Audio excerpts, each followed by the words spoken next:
Megawati Soekarno Putri Ketua Umum PDIP mengaku batuk-batuk hingga terkena alergi debu terkait kondisi polusi di Jakarta.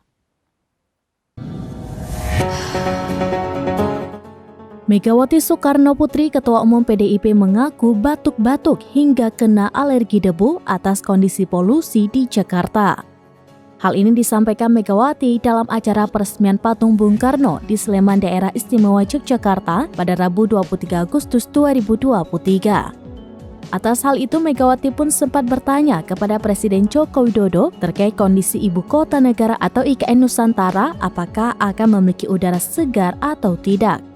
Hal ini disampaikan mengingat kondisi tanah di IKN tanah gambut yang mempunyai air asam sehingga sulit ditanami pohon. Untuk diketahui, berdasarkan laman pengukuran kualitas udara AQR, indeks kualitas udara di DKI Jakarta tercatat berada di angka 161 atau menjadi yang paling buruk dibandingkan kota besar lainnya di seluruh dunia.